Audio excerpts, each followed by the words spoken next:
لکھا ہے کہ ایک دن حضرت سلطان محمود غزنوی رحمۃ اللہ تعالی علیہ نے اپنے بڑے ہی محبوب غلام ایاز کو نا ایک انگوٹھی دی اور کہا ایاز کو اس طرح کی بات بتاؤ کہ اگر میں خوش ہوں تو غمگین ہو جاؤں اور اگر غمگین ہوں تو خوش ہو جاؤں. کیونکہ حضرت جی حکمت عطیہ خداوندی ہے، اللہ جس کو چاہے عطا کرے. نہ اس کا کوئی برادری سے تعلق ہے، نہ اس کا کوئی خوبصورتی سے تعلق ہے، اور نہ اس کا کوئی پیسے سے تعلق ہے. یہ اللہ کی عطا ہے، اللہ جس کو چاہے عطا کرے. اور اللہ عطا فرماتا ہے. اللہ حضرت محمود غزنوی رحمۃ اللہ تعالی علیہ آپ تو بادشاہ تھے اور عاشق رسول تھے.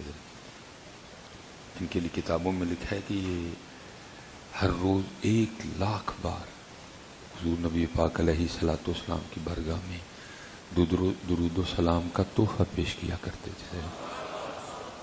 حضرت محمود غزنوی رحمۃ اللہ بڑے زبردست عاشق رسول تھے، اور کیونکہ ایک عادل حکمران تھے، سومنات فتح کیا انہوں نے، تو حضور نبی پاک علیہ الصلوۃ والسلام نے پھر کیونکہ اتنا زیادہ درود پاک پڑھنے کی وجہ سے اچھا خاصا وقت لگتا تھا اس میں. پھر ایک رات حضور نبی پاک علیہ السلام نے کرم نوازی فرمائی اور آپ کو خواب میں درود لکھی عطا فرمایا اور فرمایا محمود پڑھے گا تو ایک بار ہی لیکن ثواب 1,00,000 بار پڑھنے کا ملا کرے گا تجھے. اس لیے پھر اس کا نام ہے درود لکھی. آپ پڑھا کریں اپنے گھروں میں نا، آپ معمول بنائیں درود لکھی، درود تاج، ان کو پڑھا کریں. آپ سپرے کے اثر کو تو مانتے ہیں لیکن پتہ نہیں اس کو کیوں نہیں مانتے. مکھیوں کا سپرے ہو رہا ہے، مچھروں کا سپرے ہو رہا ہے، ڈینگی کا سپرے ہو رہا ہے، وہ ہینڈ سینیٹائز ہو رہے ہیں. ان چیزوں کو مانتے ہیں، پتہ نہیں اس کو کیوں نہیں مانتے. اب ایسے کہتے ہوں گے نہیں ہم مانتے ہیں، اگر آپ مانتے تو آپ پڑھتے اپنے اپنے گھروں میں اس کو.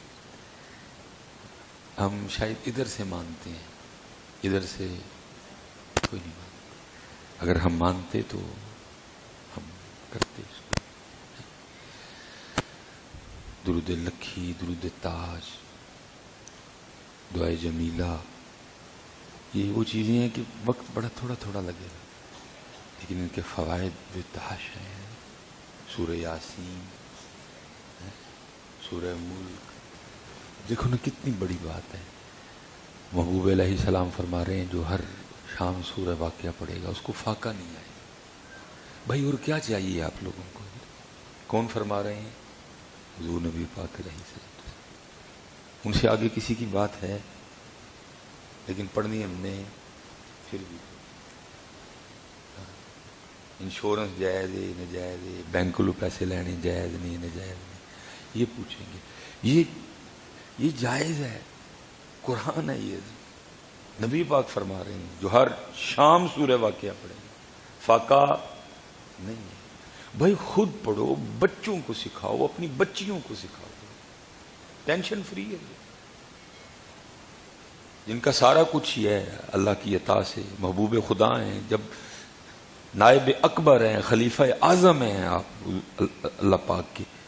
آپ فرما رہے ہیں جو سورہ واقعہ ہر شام پڑھے گا فاقہ نہیں. پھر کیا چاہتے ہو اس سے زیادہ؟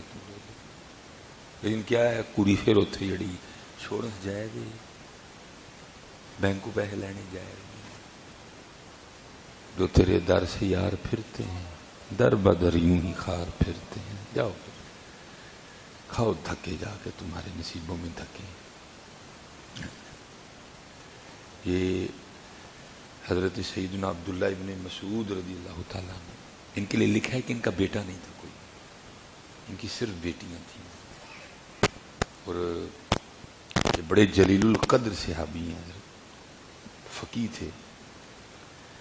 تو حضرت سیدنا عثمان غنی رضی اللہ تعالیٰ عنہ کے زمانے مبارک میں ان کا انتقال ہوا ہے. تو جب انتقال کا وقت قریب آیا نا تو حضرت سیدنا عثمان غنی رضی اللہ تعالیٰ عنہ آپ کی عیادت کے لیے تشریف لے گئے. اور بھی کافی زیادہ باتیں ہوئیں.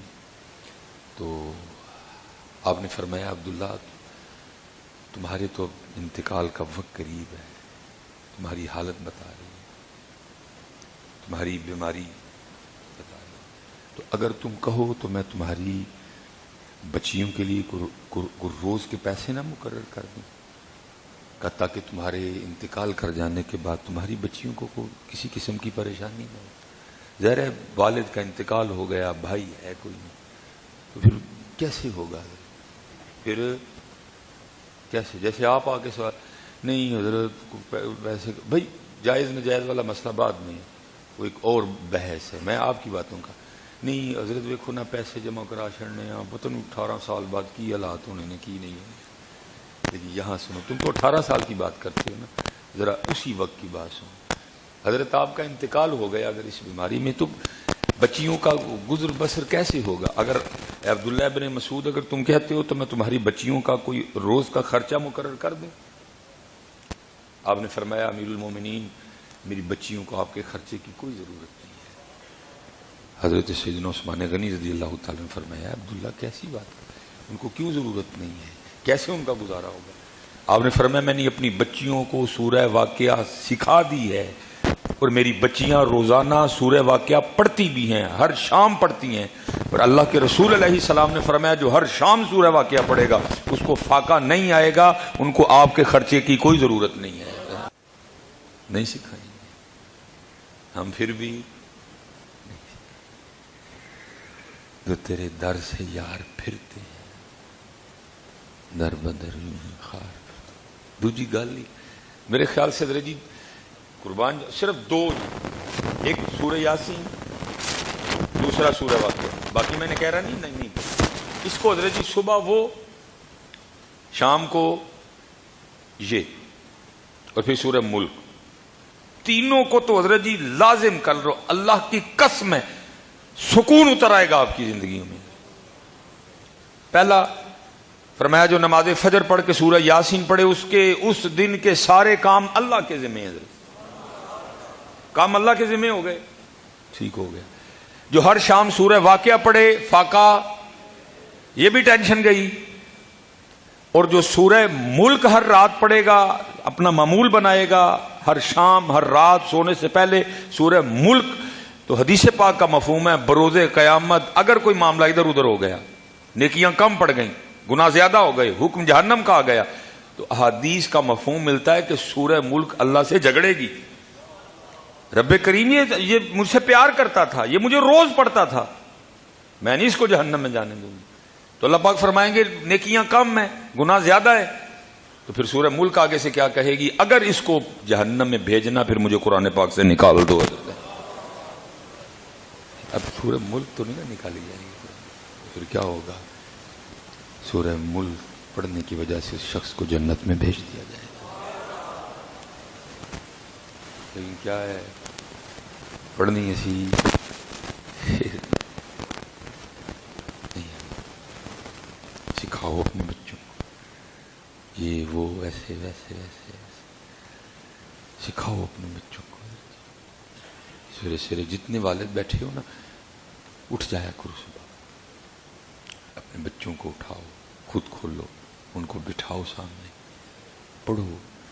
سب پریشان ہیں، سب چہروں پہ پریشانی لکھی ہوئی ہے، اور پریشان صرف اس وجہ سے ہیں کہ جو انہوں نے دیا ہم نے لیا، جو انہوں نے کہا ہم نے کیا نہیں.